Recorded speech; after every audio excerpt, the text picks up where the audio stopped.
民国30年，两对年轻夫妻3死1疯，连卷入该案件的侦查警司也离奇失踪。而这些人的一个共同点是，都收到过一封神秘的灵异家书。这封来历不明的灵异家书，真的能给人带来厄运吗？这背后又隐藏着怎样的惊人内幕？本期视频节目就给大家讲一讲被网友戏称为民国10大都市怪谈之诡异家书的故事。故事还得从80年前的烟雨小镇说起。话说，沈化宇和沈李氏是沈氏家族结婚已经3年的夫妻。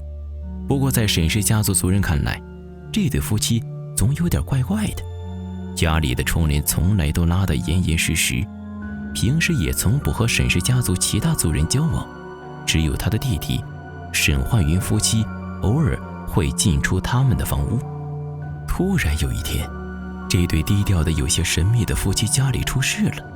事发当日，外出的沈李氏回家后，在堂屋里发现了躺在地板上不省人事的丈夫，她的后脑处被硬物击中，屋里到处都是被翻动过的样子。经过紧急抢救，沈化宇虽然脱离了生命危险，却成了植物人。负责这起案件的是新上任的郑警司和他的助手李警司。经过现场勘查后，除了发现一封看不清内容的古怪信件外，并无可疑之处。于是警司初步断定，这是一起偶然几率极大的入室抢劫案。只可惜多次走访和取证，并没有发现任何关于嫌疑人的线索，案件陷入了僵局。此时，沈李氏开始出现怪异情况。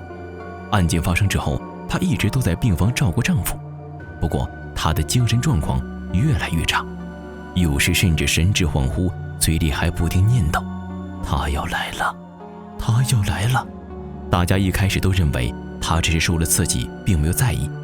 直到有一天，她在丈夫的病房里突然像受到惊吓一样缩到角落里，并指着空气喊道：“不要过来，不要过来！”郑警司这才有所警觉，隐约觉得这件事并不像看起来那么简单。不过还不容郑警司有所动作，更诡异的事情发生了。当天夜里，一个神秘男人悄悄潜入沈化宇的病房，从兜里掏出刀，直接将其杀害。整个过程快到令所有人都来不及反应。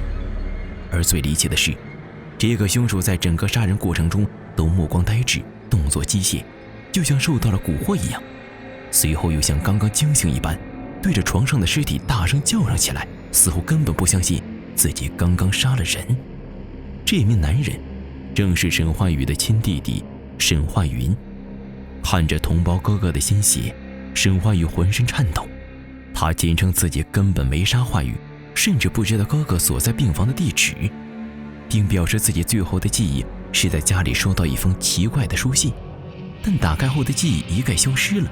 之后发生的一切，他毫不知情。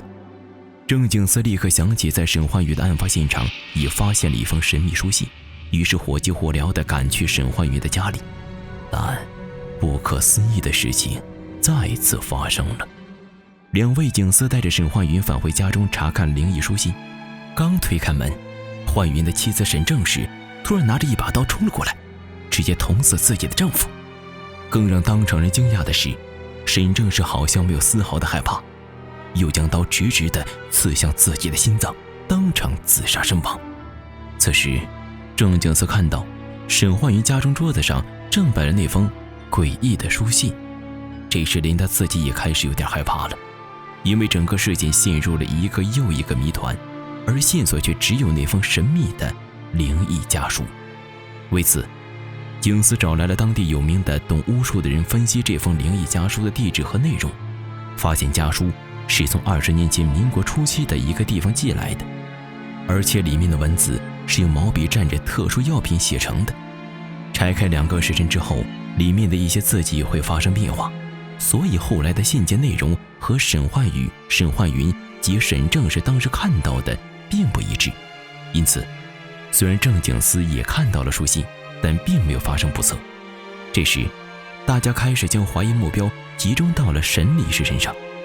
然而当他们回到医院后，发发现审理时已经开始神志不清了，认为所有人都变成了恶魔，是被派来杀他的。案件再一次陷入了僵局。不过就在大家一筹莫展的时候，郑景思突然发现自己的家里也出现了这封古怪的灵异书信。李景思劝阻他不要重蹈其他人的覆辙，不要擅自打开书信。郑景思嘴上答应了，但裘之玉还是驱使他回家后偷偷打开了这封书信。第二天，郑景思神秘失踪了。助手经过深思熟虑后决定辞职，免得也深遭不测。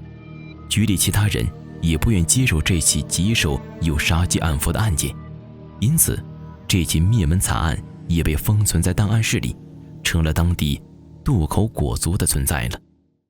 由于后来关于这封灵异书信有着各种各样离奇的传说，很长时间小镇上的人都不敢再接书信了，生怕突然家中也冒出这样一封催命信。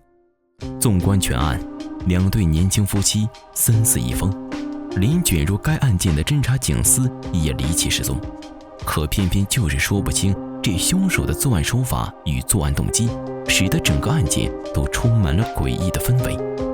那么这封灵异家书究竟是否存在呢？实际上从多处细节上可以看出，这个案例很可能只是网友杜撰，或者是在现实的案件上进行了夸张处理的产物。比如这家书的内容会发生改变，以及案件对发现地址的描述十分模糊等。遇到古怪的地方均有一些奇怪的不知名的存在搪塞而过，因而这个古怪的案件大家就当做一个故事一听即可，不必担忧啊。就好似其他形形色色的都市传说，经过众人的口口相传，总是更具故事性了。对此你是怎么看的呢？最后，如果大家对民国的题材感兴趣，想看更多民国灵异事件的话，可以在评论区扣111或者投币支持，如果人多的话，我们提前安排一波。好了，本期视频到这里就结束了。还没关注我公众号的朋友，快打开微信搜索老阴斗，关注一波吧，这里每天都有不同的故事等着你哦。